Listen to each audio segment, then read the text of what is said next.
Now we're back. Alrighty. I'm going to do my best to stay on track. So, I was telling you about how this teacher was just like my father. Now, you can link everything back, or you can link it forward. I had a college professor, and I had to approach him about something that I didn't understand. And I waited until it looked like a good day.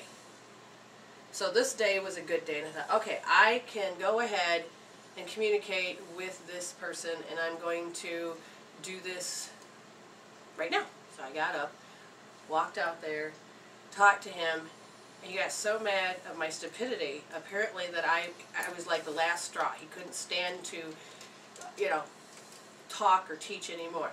He threw the chalk, broke it, he you know, whipped it so hard it hit off the one board, and he was just yelling and screaming at me because he was mad about something, and I'm like, seriously, I must be this big thing that says, if you got a bad day, go ahead and just screw me over. And it's in what I call venting. Used as a punching bag. And so I thought, okay, so needless to say, that's another grade I didn't do very well in. Now, these have the teacher, the college professor. They were males, but they also had a certain authority, and that's what you have to really look at when it comes to this energy. Is that what is this energy about? So now about this. Hold on. I went to and I started in accounting, and I went into this firm, and I started to do everything was fine for the first few months. The lady that was to be, I was moved from one office park to the next because I had done so well, and I had to work side by side with this other lady. Oh God, you know, she wasn't the prettiest thing, but it was all about she's better, prettier, bigger, everything. So she was mad that she looked and found fault for everything I did. I'm like, what the heck? You know, and again, this is all the program of my 3-year-old. So she set me up to get fired, but I didn't get fired. I just ended up quitting. I had to go to the head boss, and I've never seen her this way, but then she got up and she had fangs. She was yelling and screaming and berated me as if I was in the army. You know how they're supposed to chastise you and make you, to break you. And I literally could not believe my ears of what was happening. It didn't matter whose fault it was. It was my signature that agreed to it. Even though I had even questioned and asked, that seems like a wrong amount. And they're saying, no, cut the check anyway. All right. And so when that happened, I went back into the freeze mode. I couldn't process it out. Remember, my soul keeps bringing it up, saying, can you resolve this now? No, I didn't see it on the whispering opportunities, so I had to have a bitch slap every time. And I didn't, you know, again, this was a woman that did this. There were several other incidences that occurred. The latest one was, it was a few years back, and it's when I bought Veronica her guitar. But a few years back... And you were at that one place where you're going to teach those classes. And so Spirit says, okay, I need you to go, I want you to teach these classes, go find this place. I said, sure. And so every time I went in to go to about ready to teach my class, I ended up talking to this one lady that was behind the counter, and she says, oh, you got to meet so-and-so. And I said, oh, okay, and I'm asking Spirit, not yet, not yet. And so every time I went in, well, have you called yet? No, I'm not supposed to. And she goes, what do you mean? I says, well, spiritually speaking, I listen and I'm guided, but I will. And then all of a sudden, she started making arrangements for me. So finally, I ended up talking her to my home, and the lady was nice, and so, yeah, I look forward to meeting you. And when I got there, they had set me up. They didn't like me, and so they berated me, they humiliated me, they tried everything they could in those few minutes to convert me to do whatever. As I'm standing there, frozen again, someone attacking me again, this energy from my second chakra started to spiral out, because all I said is, I'm done. I'm done. I'm done. I don't need this listen anymore. Give me the healing tool. I'm done. The energy went over. she instantaneously softened up and changed the whole story. As if I had said to her, "You are so right. Oh, I'm so sorry to be so stupid," just agreeing. Right, here's everything I know, I'm going to give it to you. Is that okay? Yeah, exactly. And I'm thinking to myself, what? I didn't say a thing. And I'm watching all of this happen. And the color that left me was blue. Blue represents that fifth chakra, that will to survive, that ability, the choice, and the ability to speak. I walked out in the car and I said, okay, a big chunk of me just left. I am not thrilled about that. I understand it happened so it could end. Right. Okay, so I had to emanate another energy so this attraction factor that was going out with my fear could end. And I learned to heal. Within 20 minutes went back to face her and she had disappeared, and I never talked to her since then. But it wasn't no big deal. But what it is to the soul is that I haven't finished out playing out an issue, and because I hadn't, it has to keep coming up saying, will you resolve it now? It's not trying to hurt me. Your subconscious mind's number one job is to preserve the body. So it's constantly checking and saying, oh, we lost energy here. Let's talk about the issue. So now that's one angle. And you can heal it so you can stop having these issues come up, and you can learn to look at them on a whisper instead of a major bee slap. Or I should say, because there's the bee sting and then there's the major bitch slap. There's the major point where you're hit smack down on your knees, you can't get up anymore, you hit rock bottom. Okay? Now the reason I chose those words is because you got to be careful what you put to the universe, and so I don't really want to bring, a Mack truck smacking me in the head. I don't need any of that stuff. So it is all about language for me. Now let's go back. They can't hear us now. They can't hear us? Kimberly. But now we can't hear you. The microphone's on. Can anybody else in the chat room hear us right now? Please let us know if you can. I want to make sure. That's just grand. According to we're still broadcasting and everything, according to the encoders and everything. There's Santova. Oh, says back. She said back. Okay. Not sure exactly what happened. Maybe I had a hiccup on the net or something. That's a sign. That's a clue. Yep. Okay, so Santova, that's okay. We're encoding. That's good. We don't need that one. That one has that. Oh, okay. Thank you, Kimberly.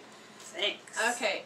So, Jen, have you had any stories, or Scott, any stories where they were throwing you off center, where you were hurt so bad? I would need more than 2 hours. More than 2 hours. But you can track. I can. You can track it back. You can go and say, okay, my last one was this, and then you can track it back all the way when you're a kid, or do it like I did and went forward. Well, we were investigating this because of specifically what we were looking at last night during our jam session. I remember I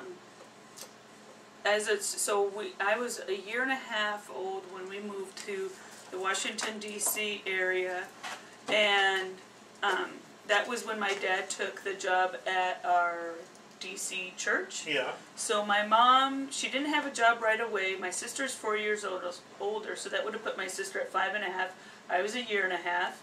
My dad's starting out at this new church, and it was this Gothic structure that seats about 500 people. Wow. Awesome stained glass. This huge, oh my gosh, church lingo just went out the window as far, there's the main sanctuary, there's the part that is up front where the pulpit is, there's the organ, there was actually a section separate for the choir to sit in, because it was built turn of last century, it was during the Victorian era when we had have all the ornate woodwork and all that. I mean, it was just, it looked like a castle from the outside. It's a Gothic structure still there. So anyway, so it was this big place. So then there were a few people, and they were an older group, and they're, the regulars that come to church every week and all that kind of stuff, needed to make sure that my sister and I behaved. And we had to adhere to certain rules because we were preacher's kids. We were the PKs, and the dad was the minister. And so you had to act a certain way during coffee hour, this, that, the other. But the church was a perfect place to play hide and go seek. It was like the ultimate. It was dark. My mom does, we were talking the other day, and she recalled that my sister was always hiding around corners, jumping out and trying to scare me, which was very easy to do given that place. But, so thinking about those people that had that authority over, that were reprimanding, those would be, you know, not the church lady, but they were church ladies that needed us kids to stay behaving a certain way. So I can imagine there were a couple that would yell at us for playing hide and go seek in there. So that was, and then that was church, but then school was different as far as the authority. And I remember we talked about my second grade teacher. She was mean Miss Grant. You have all this meanness. Right, so that I went on and on about describing the church and that kind of thing. But so that was a particular group. There were teachers. Some teachers were nicer than others. But yeah, there were markers along the way as to who needed to make sure that I behaved, that I stayed in line, that I did this, that I followed these rules. No. And then there were, my friend's parents she was the scout leader, and she was mean as the day was long.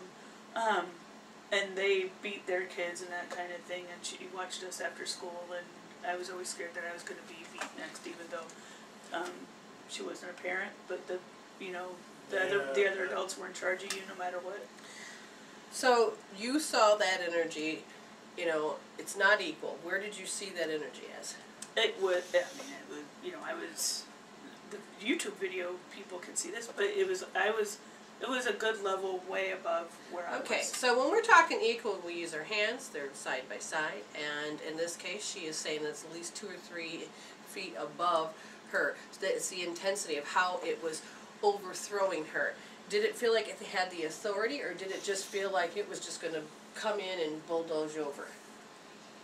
There were times when I knew to expect that energy, like every day going to meet up with my friends to walk to elementary school. That was the scout leader person.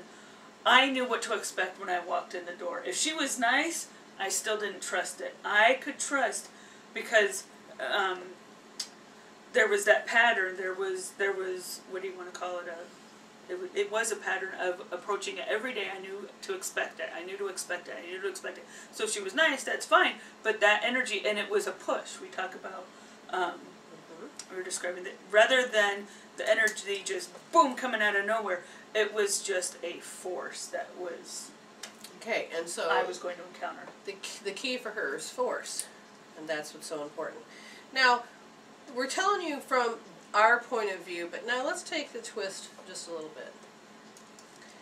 It's called broadcast messages. And this is energy that emanates from us. For many times you have heard me talk about the attraction factor. It's the energy that emanates from us and attracts things into your world. Well, but what happens when 2 people are emanating, and what happens to the relationship cord, the entanglement cord, with those 2 people? So Jen, her soul has said, okay, you're going to go on to learn about a particular behavior, habit, something that needs to be resolved now, because it worked for you when you were a kid, but now that you're entering this next stage of your life, it's no longer serving you, it's hurting you, and now it's time to bring it to the surface and ask you if you can finally resolve this issue. And so she kind of knew that, oh shoot, I'm going to have to go into this stage of hell. I'm going to have to literally go into being so humanistic or human mindset that I could lose grasp to my spirituality, because it can feel like it's going to swallow you alive. So it started when the retrograde, she started picking it up before Mercury started to say, hey. It was actually a week ago. Yeah, so you've been in and out of it. Yeah. Okay. So what did it feel like when it first started?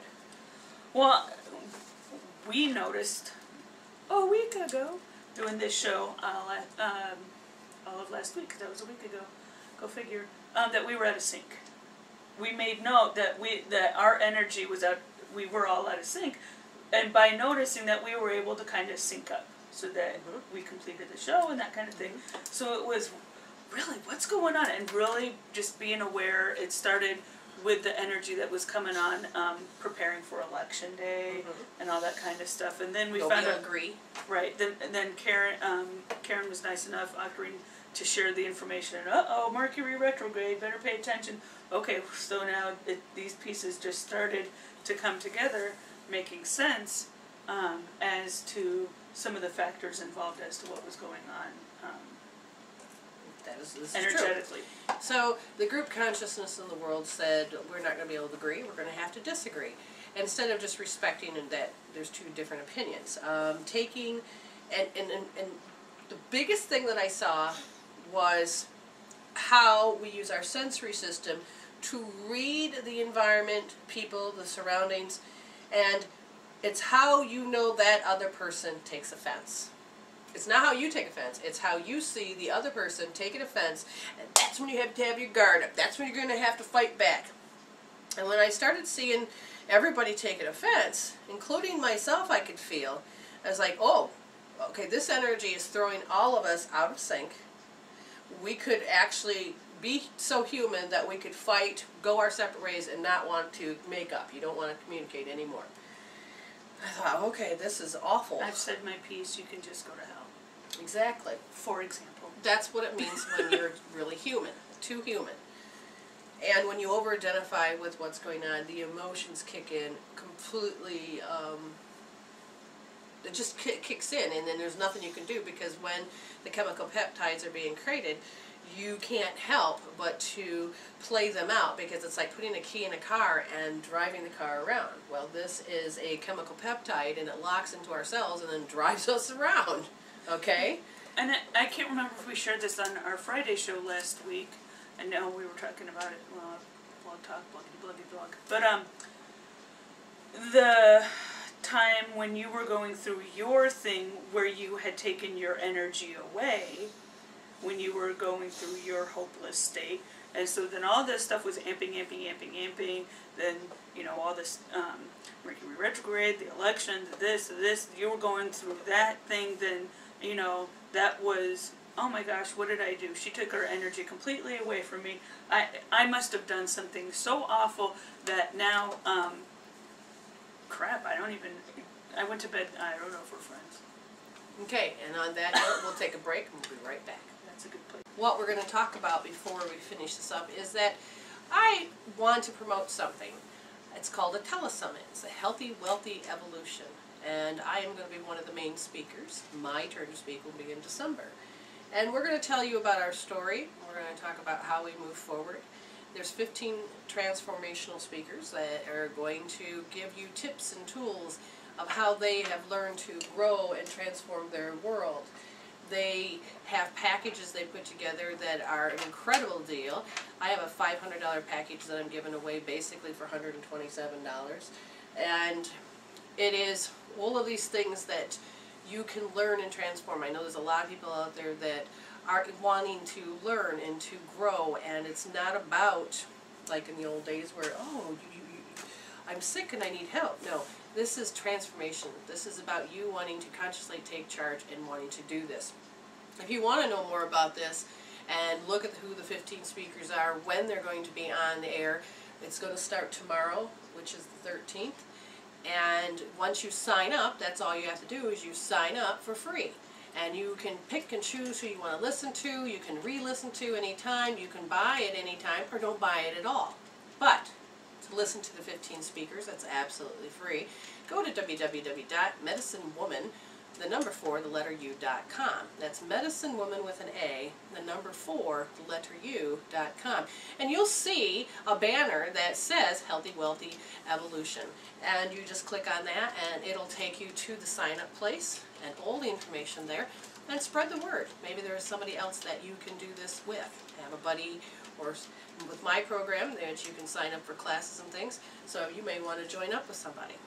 And that's all I wanted to say right now about that, so thank you for listening. So let's talk about when I took my power away from her. Now, I'm taking my power away. No. I was sitting there in my space with my own issues and I could feel it. Helplessness happened to come in.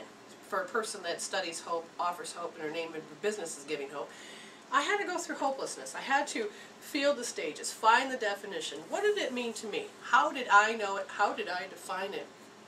And as I was in my space, I had pulled my energy in without knowing it.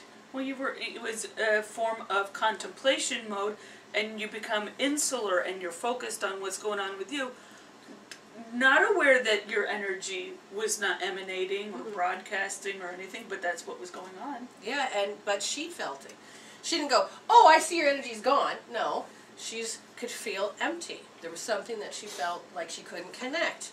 And literally was going in her own little space of being upset, like, what have I done? And the RTJP, the right temporal junction frontal lobe, it's in your head. But what does it do? It's responsible for helping you think what other people think. It so needs to be upgraded. It was so helpful way back when. Take your hand on the fire. Oh, well, that person's going to be mad at you if you don't do this, is now what it usually is. It's basically, oh my God, I got to have the best manners. I got to be the best domesticated person. I got to think what they're thinking. I have to outmaneuver them. And you have to anticipate, and you have to accommodate others, and all that kind of thing. And with it, that RTJP filtering through the caudate nucleus, which holds fear, then it's not going to get the correct story to you. It's going to be filtered through all of those particular things that need to be resolved. So that's what she was doing. And then, and before a week ago and beyond before that, I started examining my personal issue of, you can't do it right. You always do it wrong. You know, why do you think that you can do that? You're not allowed to do that. You can't do that. Those kinds of issues is what I started investigating prior to all of this. So that was just, everything was just amplified to the nth degree during the week. and you can tell when you're out of sync with somebody, because literally you feel hurt or you can't connect or something's wrong and you can't help because the self-talk's going to kick in and it's going to do its best to be angry. Well, I don't know what's up her butt. Well, she better straighten it out. I mean, literally, you start to create the self-talk and to help you logically understand what you can't see or understand. So now, every night I have been her barometer. I've gotten pretty good at doing this, and it is again a tool for me and her because we are the medicine women. And it is learning about behaviors and relationships. So, let me just see if we can get this going correctly. So this was, we were telling you all the pre-story up until over this weekend. And it was important for you to know all those little details. So I'm sitting there at my desk, typing and working on all of the things that I work on. And all of a sudden, in my head, now, I know myself well enough to know when the self-talk increases, that sometimes it's not me, and I can tell when it taps into something that's familiar about how I would have reacted, and maybe some pieces that need to be healed. But this conversation that I started in my head as I was typing was, I don't know what the hell she's doing. I don't see her out there. What she expects is cook supper, and I can't remember all the words, so I'm just now making it up. But I was literally looking for what she wasn't doing, where she should be doing it. Trying to find fault. And then I'm like, wait a minute, what the heck? My husband's sitting in his office, she's off doing her thing in her office, and so I said, okay, so I wrote something down so that I knew that this was not me. It's how I know how to keep reality, in check. And so... An anchor. An anchor, yes. And so I thought, all right, I'm going to go into this stage, I'm going to learn all this, and then I'm going to know that to come out of it. So I marked it down so that I knew what was happening. So I proceeded to keep listening and keep hearing. She comes out, started doing dishes. Then all of a sudden, all I could hear was a certain frequency that it was annoying, hearing the water running. Then the self-talk wanted to pick up and go, oh, she's doing that deliberately. Oh my God, why can't she just shut it off? Why can't she just fill the sink up and da-da-da-da-da? And listening to that horror story, I marked down, I'm doing it again. Okay, so... A literal note to self. Oh, yeah, so I can see it. Anchor my reality here. So... 9:23. I'm talking to my husband, and what you want to do when this begins to happen is you need a sounding board. Oh, she's bugging the piss out of me. Isn't she bugging you? No, but but that's not what I was asking. I was telling. I'm not going to tell her yes. But I was telling him that I was upset. He goes, it's okay, it's okay. And I'm like, oh my God, this is driving me crazy. I gotta shut the doors. And he's like, okay, okay. And so I, again, and then you I'm shut the door, up, and then I'm thinking, well, crap, what did I do now? okay, so now I'm in there literally stewing over my thoughts, and then I'm feeling my thoughts. The notes, 12 musical notes that each one of us has inside, are all being pushed around. And they ain't playing beautiful music. It's crappy music. And so then, we're going to go to Jen. During that time, oh, I have to back up. When I'd be around her, I couldn't look at her. I'm thinking, seriously, I'm not supposed to look at her. I'm not supposed to engage and talk to her because she may be crabby at me. Right, we were watching a movie or something like that, and during dinner or something, you went off and you slammed the door, and I was in the TV room by myself with the door slammed shut, and I'm like, what the hell did I do today? You know, like, oh my God. All right, I'll just, I was on my iPad, I don't know, looking at something. It's the routine at that point in my head was, I'm not shutting the damn TV off. She can do it. Somebody else can do it besides me. Slam. And it's just, again, you can't help that these chemical peptides kick in and you're seriously saying, what the hell? All right, so now, I can't remember except for I walked in. I said, I'm done being a barometer, Jen. You need to tell me right now. Were you thinking this? And I'm like, yeah? I said, did you feel like you weren't wanted? Did you feel that you were doing something wrong? Did you wait for me to want to blow up in your face? Did you want me to act a certain way? I can remember it was a whole darn list that had perfectly came out because Spirit was keeping a list. And then, and so then I said it to her. I said, so if you're doing any of these things, understand that she was emanating them. And she goes, yes, I did. I says, okay, we got to be done with that because without you realizing it, you're emanating this energy of these thoughts. Now, my body is saying, I got to show up the way that she wants me to. I suggested that I make a tinfoil hat like in the movie Signs that possibly could have stopped the emanating, but I don't know. I would have done something. And so I said, we have to really heal this because this is so huge. It's why roommates and friends and business partners you fall apart because literally that RTJP in me was kicking in based on the emanating energy and knowing how I've seen emanating energy attack me, that I have to put up my guard of being, I'm going to be mean first. And how I know this reaction is because I lived in a household where negativity, pessimism, was the positivity of life. That's just the way that their life was. I didn't like it. My body didn't like it day in and day out. I couldn't stand the fighting. I couldn't stand this, oh, I'm so right, you're so wrong attitude. Oh, all of this ego stuff. I'm like, serious? This human mind stuff? Oh my God. So I always told the story, and I'm sure you all remember it, that when I would go to work at Revco drugstore as the cashier and closed at 9, you sometimes didn't get out of there until almost 9:30. So that means at a 10-minute drive, I don't get home until like 9:40. However the times is, my mother had it in her head, I'm supposed to be home at 9:10. And that's virtually almost impossible. And I used to come home and get yelled at and yelled at and yelled at for whatever reason. I'm running all over town. I dropped somebody off. I did something. I got tired of trying to tell her the truth.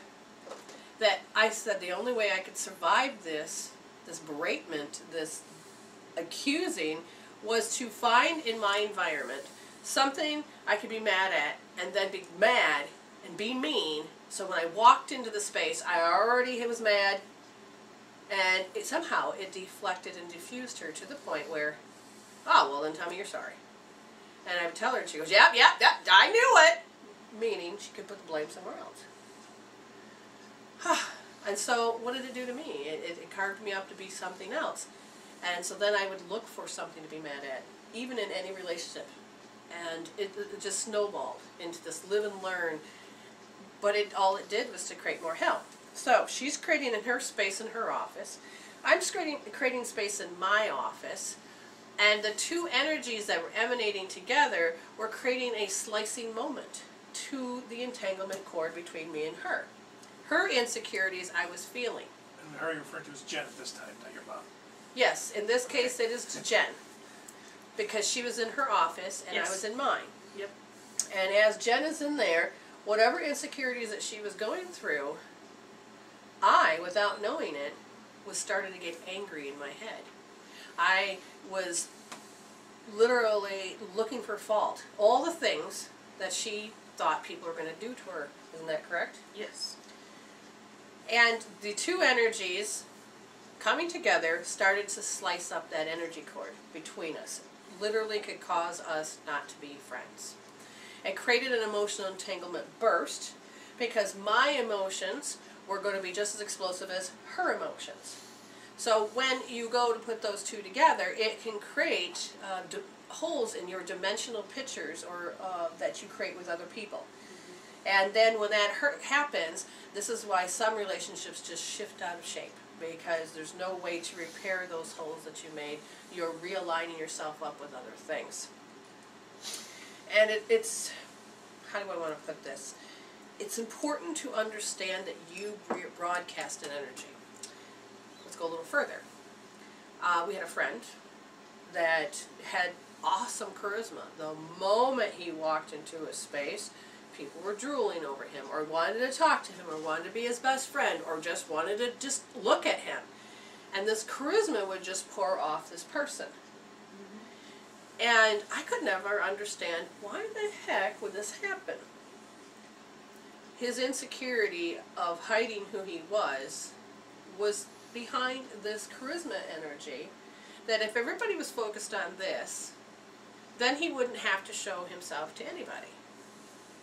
I thought, how interesting. And we'll tell you more of the story after this. Okay, we're back. So, this energy, and we don't realize we're doing it. Have you ever been into a bar or a room with, like, being a female, we walked in and you kind of wish people would, you would be a man going into a bar or in a place, and you want people to recognize you, but yet at the same time, leave me alone. You don't want the wrong people to talk to you. Just acknowledge my coolness. Right. Don't talk to me. Right. Exactly. There you go. And for me, it was scared to death to talk to people because, again, that face that they may attack me. And so, me and Jen had gone out to a bar, and it's like, what's wrong with us? We got cooties? I mean, for me it didn't matter. But we can't even get somebody to even look at us and think we're cute. What's wrong with this? And what are we emanating? Well, I'm emanating, stay away, you scare me. And then there's also, nobody's going to like me, nobody's going to want me, you know, I'm ugly. It's all of this self-talk that goes in your head. Now, you've gone and done this, haven't you? Once or twice in my few years that I've been on the planet, I've been known to partake in such activities. And your latest one was the biggest demonstration of them all. You're ready to be partying, meet up with somebody, chit-chat, have that conversation. And literally, you're saying, how do you even meet people? Because at this point, it was, you could stand naked in the room and nobody would have gave you a second look. Correct. I think they would have, honestly. No, honestly, the energy she was putting off. So, I'm like, okay, and I'm wearing my good luck shirt. And it's cute. Yeah. And it enhances the girls, let's put it that way. Exactly. Oh, like I could have heard that Doppler, you know, people, you know, just didn't even know she was there. Didn't even know I was. Or if they did, they go, look at, there's a bitch in the room. Exactly. But what happened was then she went in the bathroom and then she got into her observer mode. Right, after looking in the mirror, making sure I didn't have anything in my teeth, nothing on my face, no goopers, nothing. Hey, refresh my lipstick, get up, okay, give myself that pep talk, okay, looking good. Mm-hmm. And then, because she wasn't emanating that energy and she was in observation mode, someone actually got to come through and talk to her. He said, did you know you're putting off this vibe? And she's like, oh, do tell. Right, Because exactly, at this point, because she wanted to take notes. What am I doing? Because at that point, yes, I was standing back out of the situation, really just taking in the whole landscape of what was going on. Mm-hmm. And because it's the emanation, that she then, like I said, this person was able to talk to her, and she was able to actually have a conversation without thinking that something bad's going to happen. You know, Exactly. It was good. Now, this also reminds me of the time that me and Scott had gone up to the casinos. I had not really learned in depth about the egg that's with the governing and the central meridian. I knew about the aura, which is different. And so we went up to the casinos, and we said, oh, okay, well, we'll just take this $50 and we'll do whatever. We're just going to get out. And so as soon as I got into the parking lot, I'm like, oh my God, I got gas. What's wrong with me? I feel funny. And I'm thinking, oh, we're going to go in anyway. You know, I almost was like drunk. So we get in there, and now all of a sudden everything just amplified. The lights, the sounds, my eyeballs are bugging out of my head, and I'm like, oh my God, what's wrong with me? Did I eat something bad? Because you're trying to find something physically that you can put your finger on and say, that's it. And without realizing it, because my central meridian was down, which is the vulnerability meridian, and then the paranoid meridian was down, oh, my stars. I was picking up, I was a frickin' antenna. I was picking up everybody. Now, you have to understand, I'm not giving energy, I'm not emanating energy, like get out of my way. I was receiving it, and it was so bad, I'd walk back going, oh my God, I want to kill myself. Wait a minute, why would I have that thought? I had to look around, and there was a person in the corner going, oh my God, like they lost all their money and they're going to be dead if they don't come up with money to pay the rent or whatever. I don't know. I was feeling drunk yep, sure enough, there was a drunk person. And then, I swear to God, there was somebody that was doing drugs around the room, because I'm like, I don't know what this is, but I'm completely paranoid, and I'm looking around for a paranoid person, and I think our eyes locked at one point, like, I think I found him. So, there was all this energy going on. Then there was actually some that were okay, fun, and some were yelling at the machine. I just wanted to yell at the machine. I just want to take my crap out on you. And I'm thinking, oh my God! So literally, I could not be in the casinos. So then my sister decides she's going to get married in Las Vegas. Oh, what? Oh, crap! They have one or two casinos there. Oh, yeah, just a few. But I learned at this time how to protect myself. So when we actually went to Las Vegas for the wedding, it was great. I didn't really have a lot of issues, but there is that giving and receiving energies. And I'm a type of person, and what we discovered yesterday was simply, I don't receive well if she wanted to give me a present or give me money. Well, let me buy this for you. My first answer is going to be no. Not because I don't want it, probably because I really want it, but I've also learned that I don't trust you. And I would have never said that, but last night we discovered that with giving, like my father wanting to give love, love equals suffering, it's grief. And I'm like, grief. It's just not worth it to receive if this is going to come along with it. And I could feel inside of me how no. I remember being 3 years old, actually I was 7 years old, and we had this, I was with my stepfather, and we were with one of his friends, which is friends of the family, and he said, I just want to buy you a gift, you're so adorable. So we went down to the corner store, and I couldn't let him buy me a gift. No. And I mean, my stepfather was getting a little upset. Just let him buy something. And, well, what would your sister like? Oh, that. So he bought all those things for her. Now, what would you like? No. And my stepfather's going, just pick something. So I picked up a comic book and a candy bar. And that's what I got. I knew the value that it wasn't that much, and I wasn't going to cost him his life savings, so I wasn't going to cause him grief because I had this. So I've been learning to receive. I've learned to receive compliments. Thank you. I've learned when people want to buy me dinner.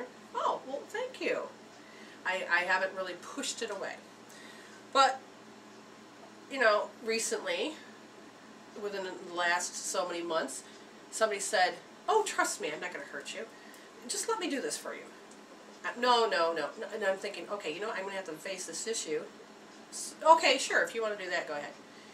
And it didn't hurt. I got no grief yet. And I'm like, but I didn't say the words yet. And so I'm waiting for this whispering opportunity to come up so I could tap it out, heal it in some form. But it didn't come until like 2 or 3 months later. Yeah. So after all this time had gone by and I've received gifts, and it was, you know, and I was grateful, I said thank you. And I don't always have to give so much in return. I'm the type of person that gives too much in return. You know, and so I you know, I don't know. So then all the blue, they were angry because I didn't do something. What's the first thing they did? Was that they retaliated and said all these nasty things about me, saying basically I was using them. You know, it's all your fault that I have no money in my bank account because you cost me to do this. You cost me to do that. You cost me. And I'm thinking, all I can think of is that this is like my dad. Blaming me and shaming me because I was born and he has no money, so you got a finger point somewhere, so it must be me. And I'm like, I am not a gold digger. I am none of these things. I do not want to be accused. So I didn't waste the opportunity, and that's one of the things I teach as a spiritual human is don't waste this opportunity. So I took this pain, and it was grief, and I had to do a lot of healing because I understood that I projected this person to say those nasty things to me, to hurt me, and cause me grief because they were having grief. So anybody that has grief, it's like I said, there's a beacon somewhere that people are going to turn around and say, oh, you caused it. And it's like, seriously? Just make my teeth hurt right now. That's why I can feel it sitting. And what did I receive? I was being vulnerable. It's safe. And I got, you know, material things. I gave in return. It's not like I didn't give. But then all of a sudden, there was this nasty blow up. Now, I have no idea if I completely resolved it. All I know is that I have not ever been approached again, you know, hey, let me buy you this. Except for my husband. He bought me some cute little slippers, which I have on right now. But it is, I need my feet warm. I blew up my other slippers. How's that? And one thing is that I don't have my husband giving me grief about something he bought me. That's huge because I used to. And now, I like my little slippers and I'm happy to have them. And, you know, where am I going with this, Jen? I don't know. You're learning how to receive is where you're going. Thank because you. it used to be grief I think all a lot the time. of it, maybe you felt you owed somebody something. Even though they owed it to you, you were thinking, well, if they give me anything, then I'm going to owe them, and I don't want to owe them. That's true. Also looking at it as a burden. I got to owe them?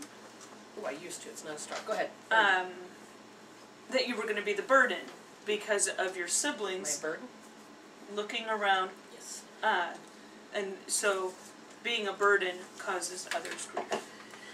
Yes, I would agree with that because that's why I was always so considerate, so giving and a pleaser, all of this in such an extreme state that I literally caused myself to stop receiving by being too nice. You can create these situations where your behavior can actually cost you from having opportunities. So I don't want to be a burden. And since I don't want to be a burden, I'm going to turn around and somehow repay you when you don't need to be repaid, which causes energy loss in me. Okay? So it's important to understand that these relationships are based on old programs. And I can't remember if we looked at me as far as receiving. I know that part of the big clue is that if I had something, and if I actually put my attention on, oh my gosh, this is the most awesomest thing in the whole wide world. Vroom! It would be gone. Somebody would come along and take it, inevitably, and I did have a sibling for a clue. One of the interesting things that she just said was that inside a store, there'll be things on the shelf you like, but you have no money for them. Oh, I really want that. And you can feel yourself going, I really want that. And you know it's not going to be there when you come back. Oh, but I really want this. And so you'll take, and what you're doing is you're putting a lot of energy all over it, because you've seen it up there for, you know, it can sit there for weeks, but all of a sudden, as soon as you put your energy on it, okay, you know what, I'm just going to leave and come right back, I'm going to go get the money. You come back, it's gone. And then, have you ever been in this situation where you've gone into the store and go, oh, okay, yeah, you put it in your cart, you pay for it, you get home, why did I buy this? Because we have a tendency, especially if we're really good at receiving, energy instead of material things, because I would receive the energy of paying attention to what I could and could not do because I was not going to get hurt. So I go in the store, put stuff in my cart, and think to myself, that's why at the end, before I check out, do I really need this? My question is, why did I even pick this up? Oh, somebody else's energy. No, I don't need that. I don't need that. I don't need that. Well, I save a lot of money that way. We talk about that night when you went out for consoling a year ago, and we went with our mutual friend to go shopping for some retail therapy, and the three walking around the store, and you must have done it because we had a full cart, and then getting to the checkout, I think you got like one thing, and our friend said, what did we just do? I said, it's called retail therapy. Yes. We have to just go look at things, and it doesn't mean that you're going to buy them. Correct. And I wouldn't even let him buy me a present, because he wanted to buy me a present to make me feel better. But I couldn't let him do it, because in my head, rationalizing the cost of it and receiving it, no, I don't like it. I actually talked myself on a present that I like. Why? I collect the word hope. I know, I watched you, and we had like a good half a dozen hope things in the cart. All of them gone by the time we checked out. Yeah. You know, but if I had to justify it because Christmas was coming, but I did end up going to another store and I bought you guys as presents. Yeah. Even my husband, I got him 2 T-shirts, and the Angry Bird shirt for Christmas. So. I see. But could I buy myself anything? No. That's where my Kermit Frog Yes. shirt came from. We went shopping. I says, presents, yeah, Christmas is coming around the corner, fine. Throw this in the cart, throw this in the cart. You want a present? Fine, get one. I'm offering, time is going to be very limited, so don't say no if you really want to say yes. But I always have people that lord their crap over me. And that is the energy that when it comes, it's not standing side by side, it's lording over me.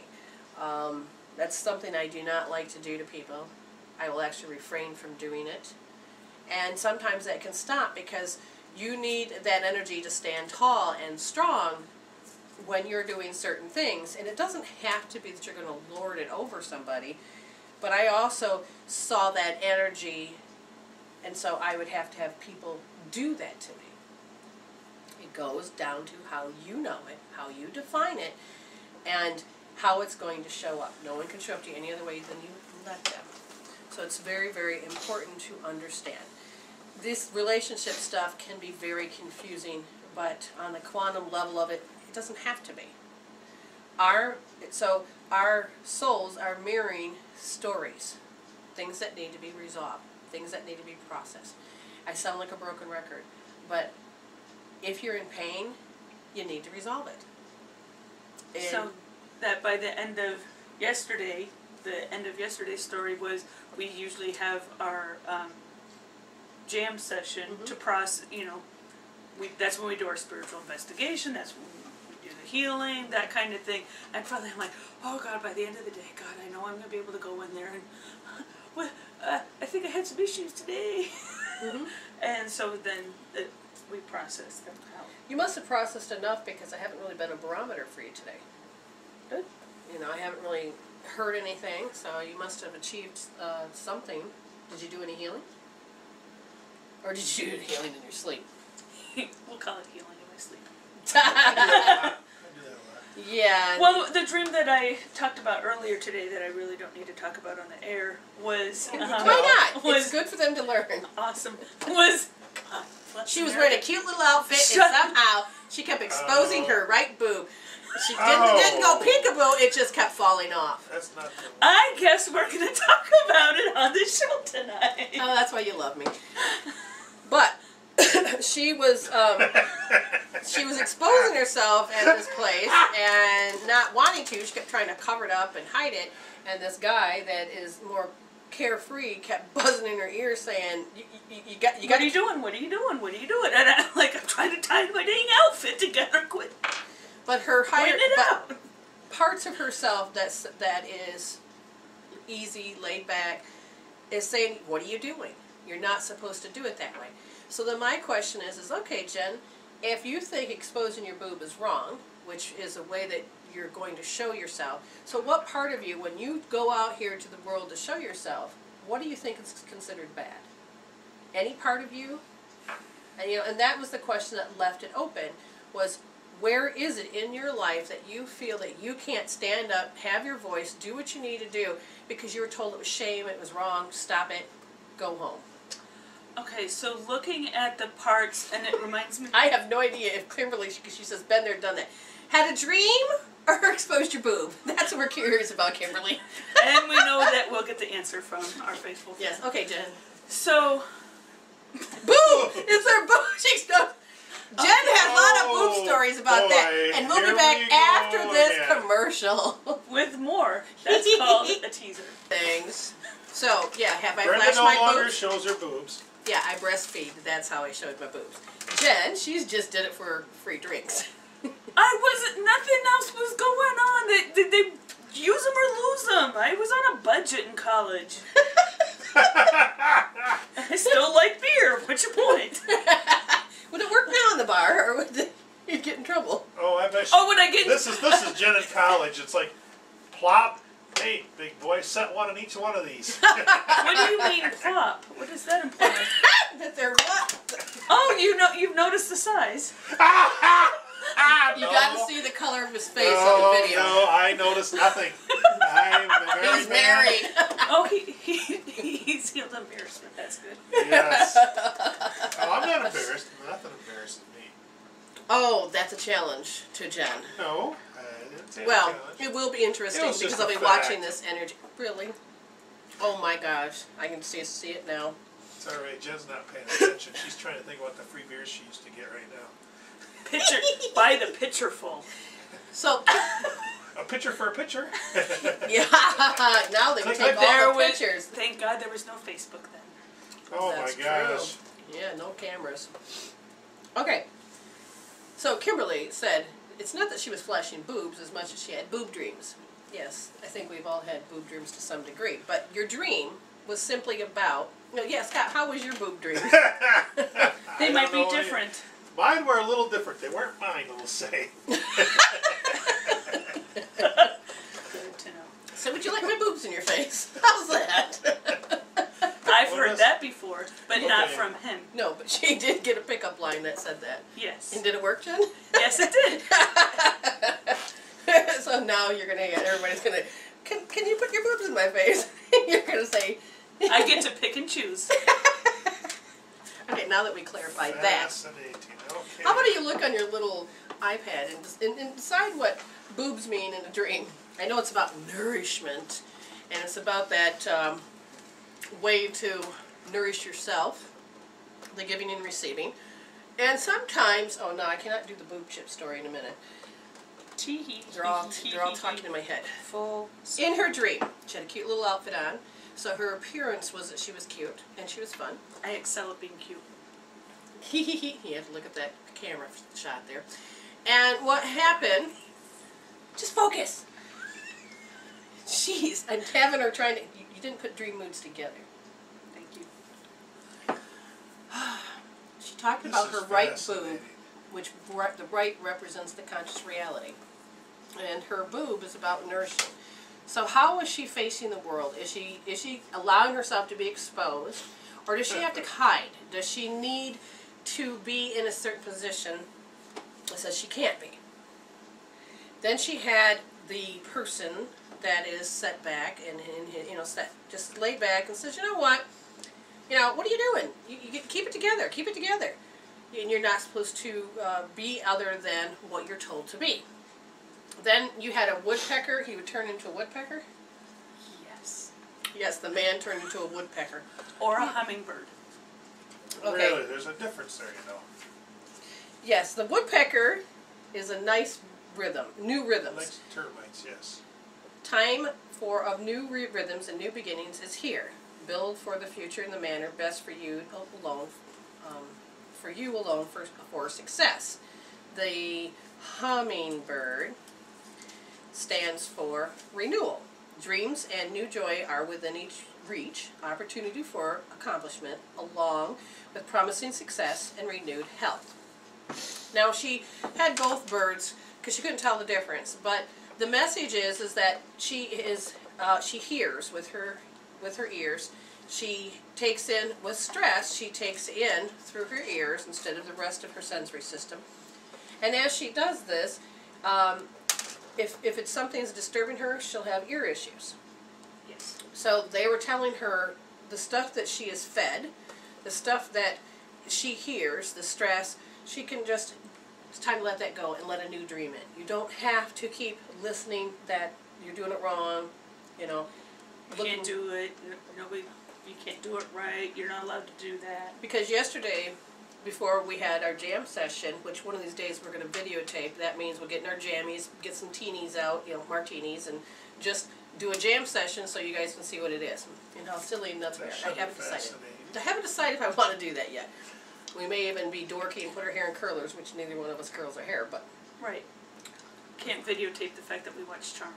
No, we can't do that. We can just say it. You can watch it on your own. Yeah. Okay, so what happens... Now I completely threw my own self off the rail. Stressed and getting what happened before the jam session. So did you hear, without me speaking, did you hear me, what words did you hear? What voices, what words?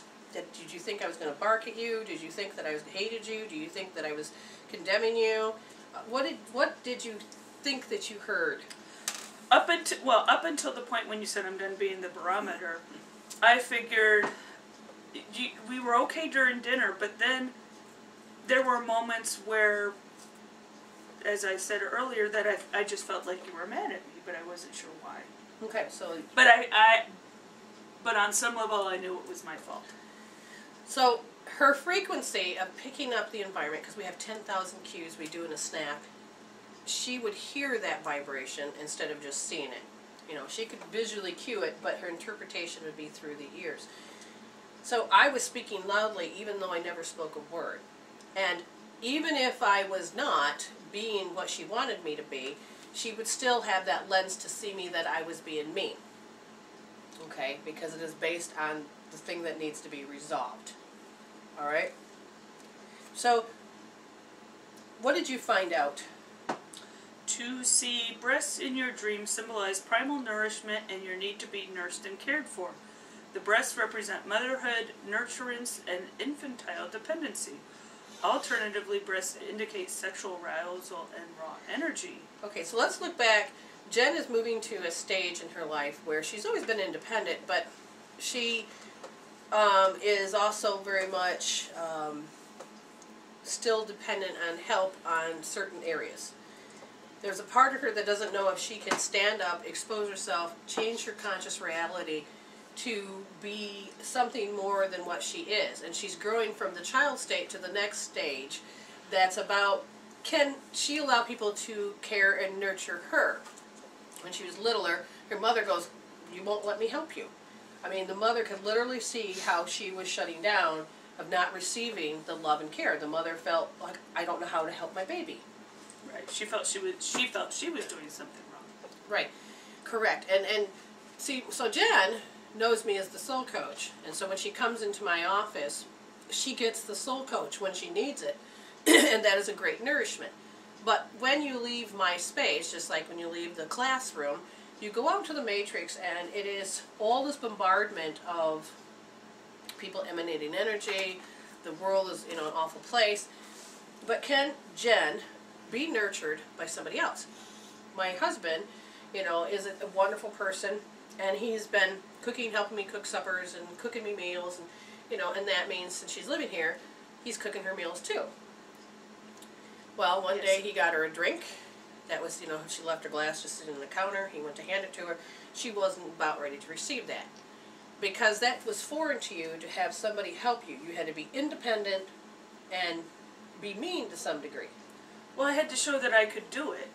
I still go to the example of, with my one set of parents, as far as packing for a trip. If you cannot carry your luggage and manage your luggage through the airport, you don't get to take it. They will not help you because they have their own stuff. I am there, and it is a small example of how I was raised. This is what you do. And your mom always said she wanted a strong, independent woman. Right, two free-thinking daughters that were independent. And that's good. But my husband also comes from the generation that he loves to give. Not all men have to be mean. There is a soft side to a man, and contrary to belief, they don't have to be chastised for having it. It's part of their nature. Right, they don't have to be whipped. Exactly. It's not, and they turned it into a joke, but it's not a joke. There are times that people just want to give.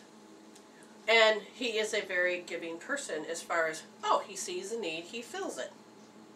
And he saw that her drink sat over here, she sat over there. It was no big deal for him to grab, turn, and hand it. Until she freaked out. Now, she didn't freak out that time, but when we had gone to the conference and we had to share space, he didn't want her stuff to get stolen. So he's like, oh my God, I got to protect her stuff, because that's also in his male nature.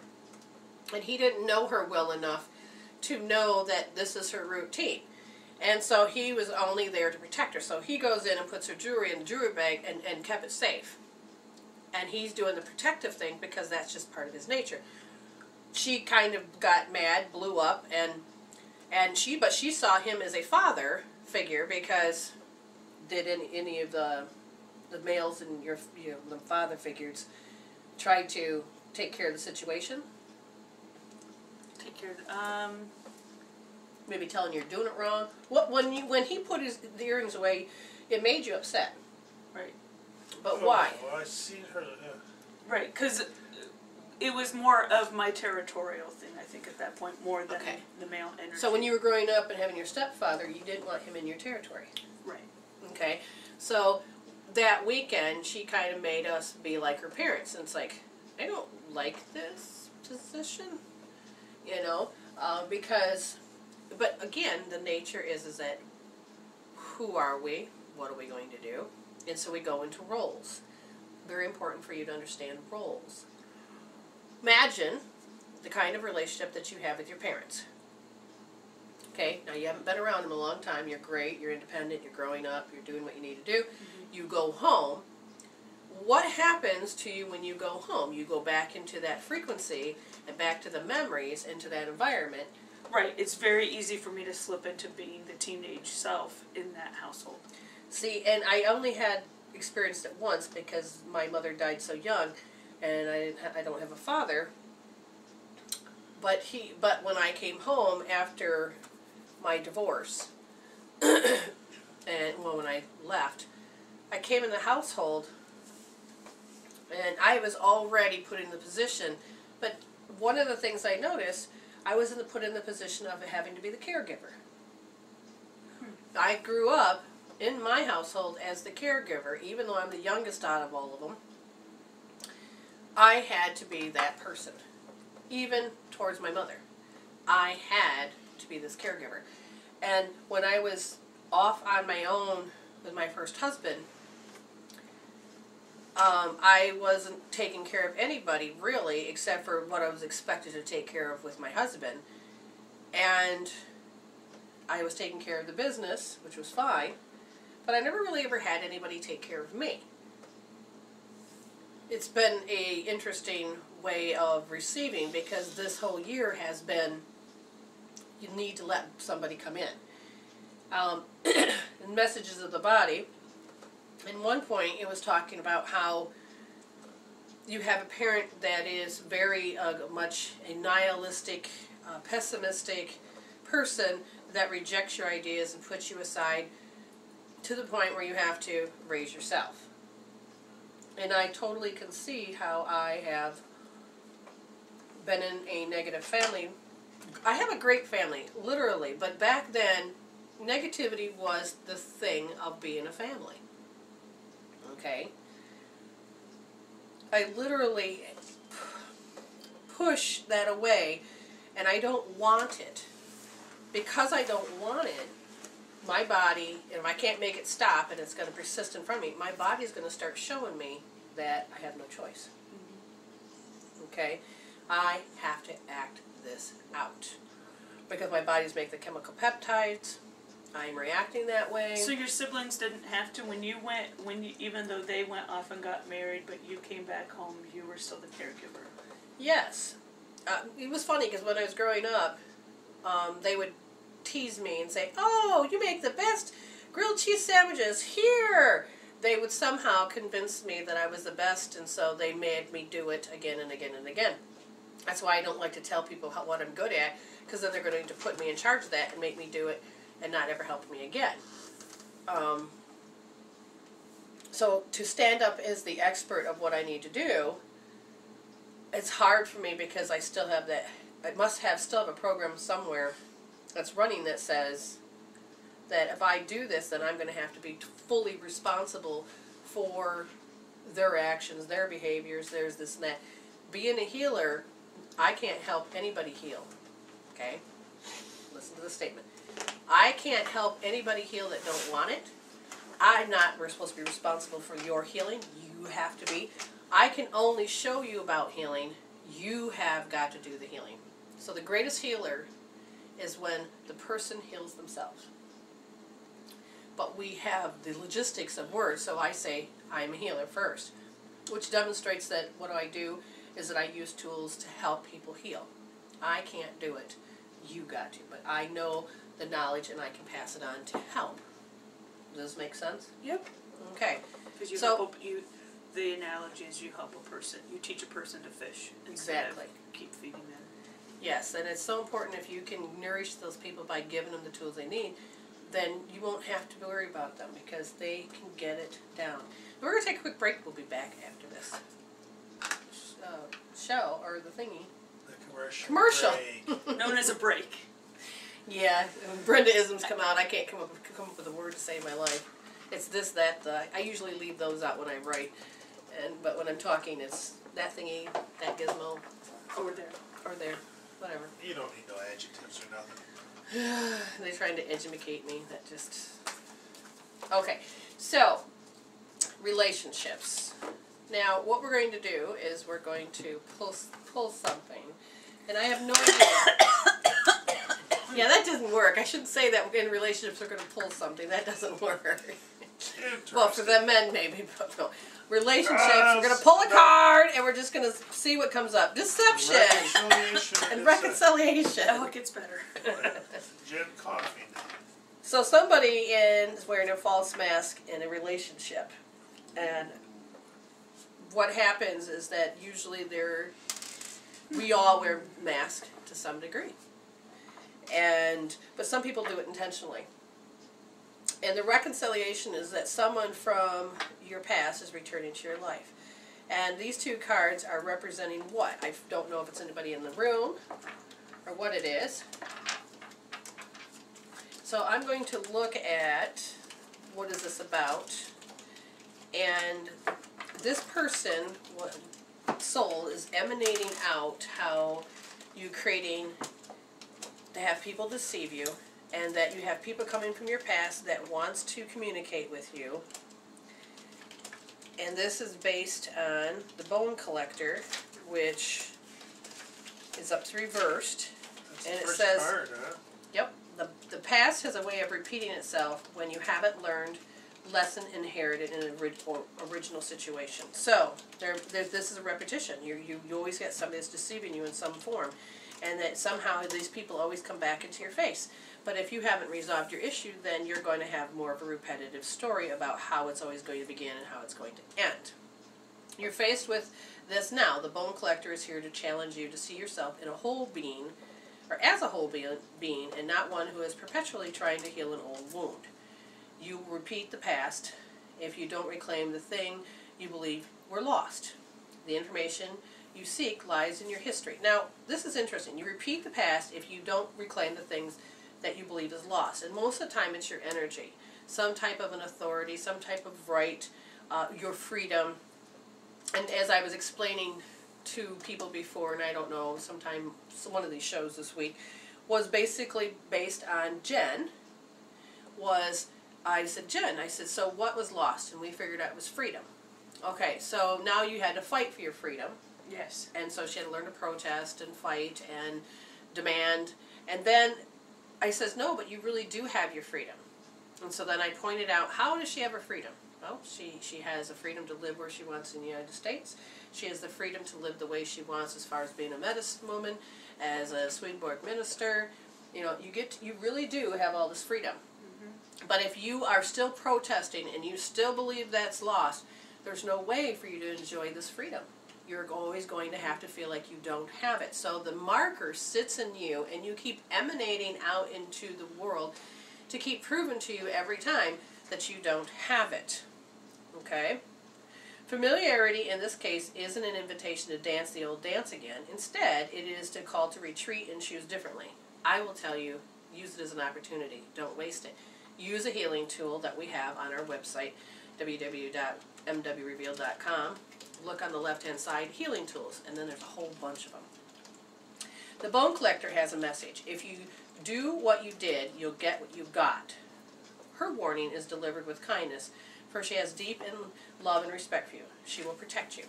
I say how you do anything is how you do everything. Because you without knowing it, you create a particular pattern. So what's going on? Anything particular? A couple things. One feather wanted a card to look at the house. They are looking at, is it the right one for me, and will I be able to get it? Alright, so as one feather looks at the house, holds the picture of the house and all of the concerns about that house, it is going to be about making a choice. Now, that's the card that came up, was literally making a choice. So Jen, as you read that, I'm going to pull up another card if it's necessary. And how will this relationship be with this house will be the question. So go ahead and read that. You're faced with a dilemma or a fork in the road and must make a conscious choice regarding the next right action. Whatever that choice is, you must take responsibility for it, yet you needn't be afraid. You may not have all the answers right now because the way ahead can't be known until you've embarked and traveled a few steps. Trust your intuition. Ask for a sign from Spirit and you'll be led to the right path. If you remain conscious and aware, your choice will be the right one at this time. Life is always about learning. Success lies in choosing consciously, guided by intuition and Spirit. Alright, so the relationship with you in this house is that there's old familiarity stuff. So does this house welcome you ends up being the question. Because if you understand the frequency of that place, if you do not feel comfortably aligned, then you're not going to be able to enjoy the house, even if you got a go-ahead that says get it. Then they said, okay, so when you're in that house, what's the intention of that? What's the real reason that you want the house? So you have to understand, are you able to answer those questions? Because sometimes we do things that we don't mean to do because it wasn't the actual intention. Now, the two cards that came up about, I said, well, tell me more about this intention. And two cards started to fly out of the deck. One was like, well, I'm not certain I want to come out of the deck. And the other one said, well, I do. And so it's something to do with there's hiding behind something. There's some information hiding about something. So I'm going to read this other card here, and it says Spirit of Place, but it's reversed. And if I can get my hands on the right, don't be entangled in details or desires that obscure the truth of your situation. Step back and ask yourself, what is the real nature of my inquiry? Even exquisitely seductive hidden agendas cannot conceal this. Trust your intuition. The spirit of place is whispering in your ear. You hold the power to tell the truth, first to yourself and then to the world. You can always distinguish between an essence that is true and one that is synthetic. Be honest with yourself and remain willing to let your situation be reversed for what is really is and not what you really want it to be. An apple can't become an orange, just as a dog can never be a bird. Are you trying to change someone or something to suit your agenda? Only when you see things as they truly are will you find the real treasure. Now the question is that did one feather say there was another person that was making a joint decision with this?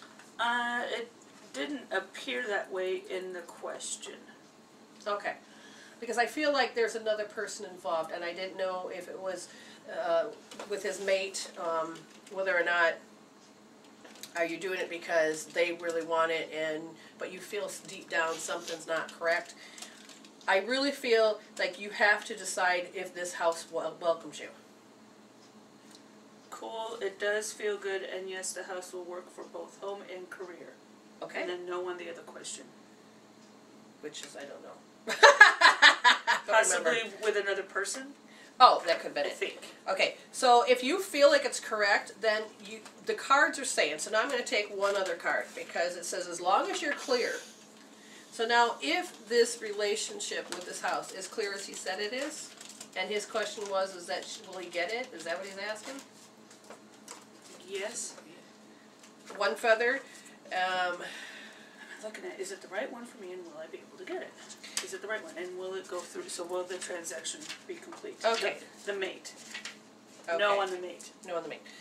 Okay, red flags shouldn't be ignored. Now, I'm curious. I keep feeling this other person present. Is it the person that doesn't want to sell the house that could be the issue? That's where the mate feeling is. Because it says, red flags shouldn't be ignored. Don't be seduced into learning a lesson that will hurt your heart. Temptation and intrigue abound.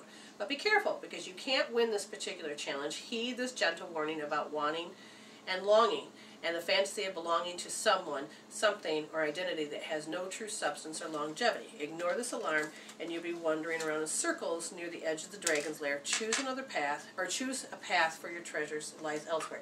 So now I've got to just go in and ask your soul a question. Okay, so is this house right?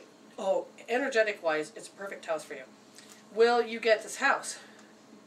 It says no, you're going to create some little obstacles. Now, I don't want to do the power of suggestion because, again, it's also saying, yes, you can have this house.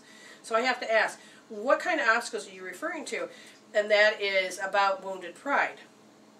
Is that how they receive, since we were talking about receiving a good portion of the show was about how we receive things? Does that affect it?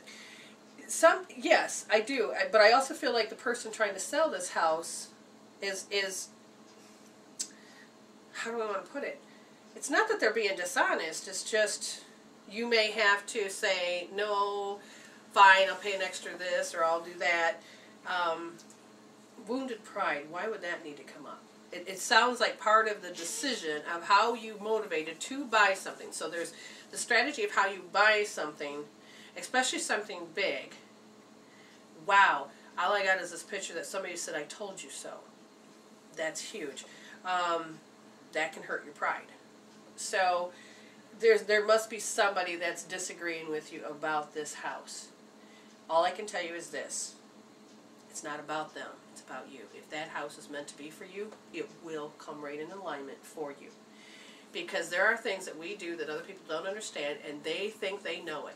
People thought, no, you need to stay in business. Keep your doors open. Tell me how to do that. Tell me how to do this. But I already knew I was shifting.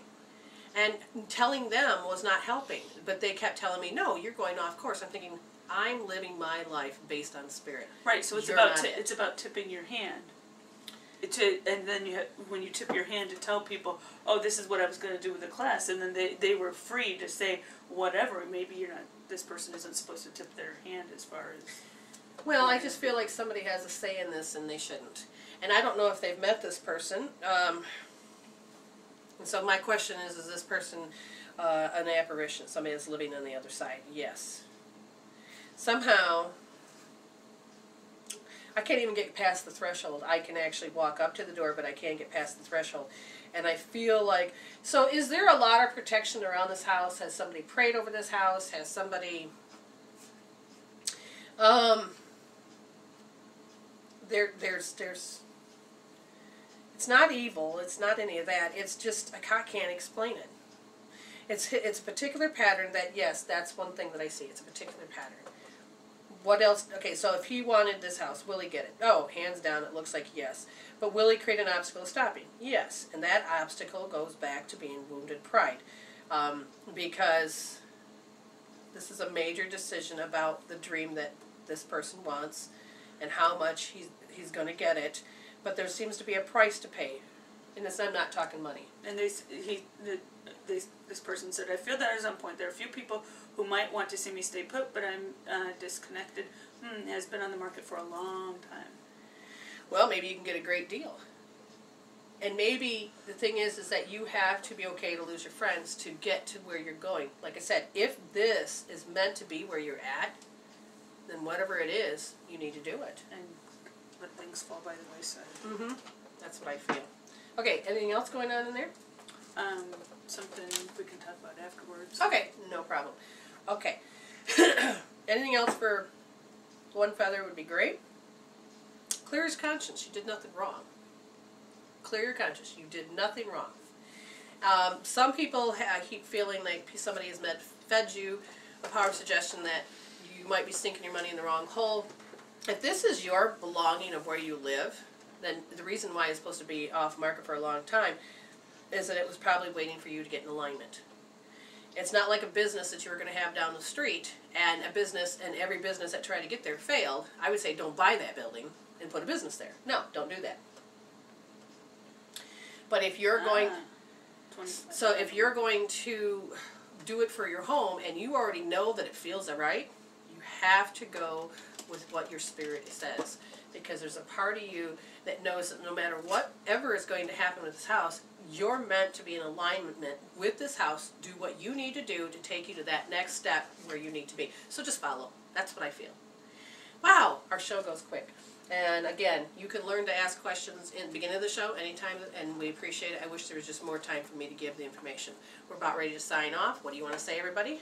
Good Thanks night. for listening. And I'm glad to see a lot of people in the chat room. And remember, you can watch us on YouTube, so learn about the Telesummit. Go to my website. Just enjoy, and we will see you on Friday from 5 to 7 Eastern Standard Time. Bye.